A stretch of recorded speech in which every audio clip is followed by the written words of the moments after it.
The desert planet Keros 9 was not meant to hold children. Its sky burned pale gold, stretched thin over endless dunes that sang when the wind moved them.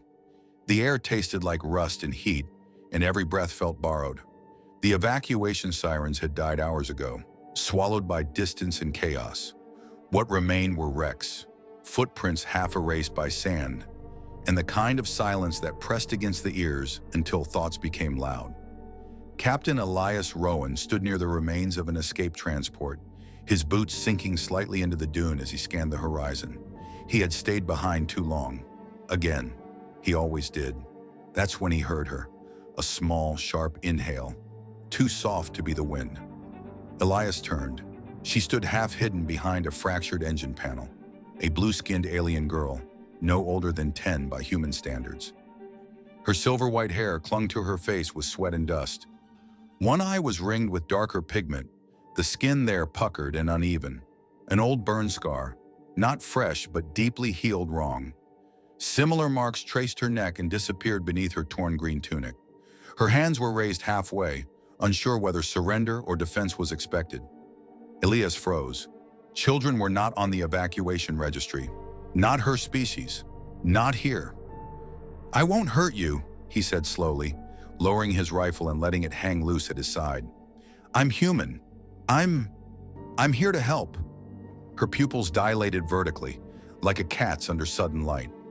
She stared at his face as if memorizing it, then at the insignia on his shoulder. "Human," she said, voice thin, accented but clear. He nodded. "Yes." She stepped forward, sand crunching under her bare feet. Then she stopped, her fingers curled inward, trembling.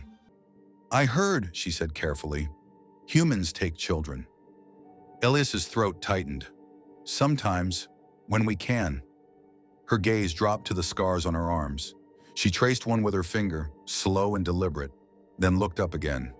"Human?" she asked, her voice cracking in a way that crossed species and language barriers with cruel ease. "Can ugly girls get adopted too?" She lifted her arm and pointed at her scars. The desert seemed to hold its breath. Elias felt something inside him fracture. Not loudly, not all at once, but enough that he knew it would never fit back the same way again.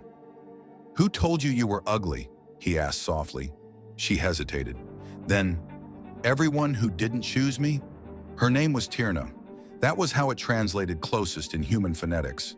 It meant "survived the fire" in her language, though she said it like an apology, not a title. They sat in the shade of the broken transport, sharing water from Elias's ration pack. Tyrna drank carefully, as if expecting it to be taken away at any moment. Her eyes never stopped moving, tracking the sky, the dunes, Elias's hands. "Where are your people?" Elias asked. She shrugged, the motion stiff. "Gone. Taken. Or chose others." Elias frowned. "Chose others?" She nodded. "Adoption days. Before the war. The unmarked ones went first." "The unmarked?" Tyrna pulled down the collar of her tunic. The scars across her neck were worse than he'd thought. Not just burns, ritual damage, poorly healed surgical marks, places where skin had been removed and replaced. Experiments. Enhancements abandoned mid-process when funding or interest ran out. "On my world," she said, "we were made for usefulness. Pretty ones were diplomats. Strong ones were guards. Smart ones went to the stars. And you?" She touched her cheek. "I was supposed to glow." Elias waited. "The process hurt," she continued. "I screamed. The others didn't. They finished theirs."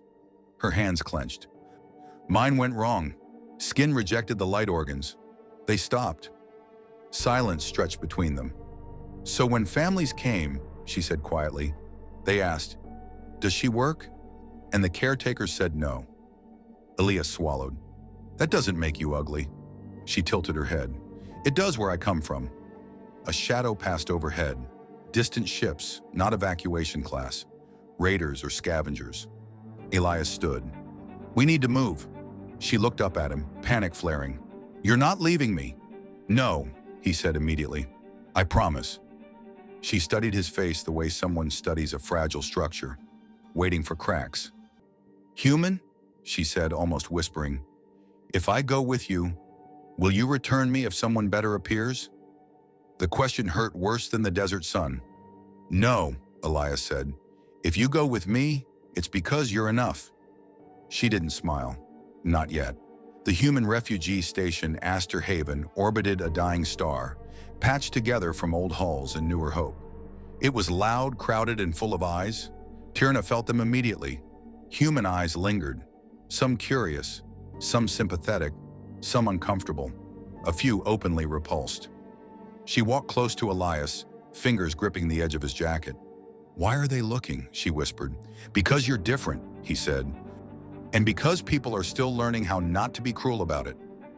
A woman at intake frowned at Tierna's medical scan. Her genetic stability is compromised. Integration will be difficult. She's a child, Elias snapped. Not a project. The woman sighed. Captain, adoption across species is rare, and her condition. Tierna raised her chin. I can clean, she said quickly. I can learn your words. I don't need light organs. I don't glow.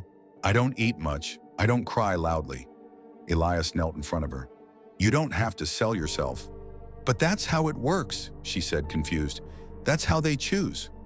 Something broke in Elias then, not violently, but finally. He stood and signed the forms with a steady hand. I choose her, he said, not because she's useful, not because she's pretty, because she's herself. The station went quiet around them. Tierna stared at the datapad, then at him. You didn't ask what I can do, she said. I asked who you are, Elias replied. Her eyes filled, not glowing, not beautiful by anyone else's definition, but alive. 8 years passed. Tierna stood on the stage of Astor Haven's council chamber, taller now, scars still visible, hair braided with human and alien beads. The chamber was full, families, officials, children of every shape and origin. She adjusted the microphone. When I was small, she began, I asked a human a question. Elias sat in the front row, older, grayer, eyes wet already. I asked, can ugly girls get adopted too? A murmur rippled through the crowd. I didn't know then that ugly was a word taught by fear, she continued. I thought scars were proof of failure. She lifted her arm, scars visible under the lights.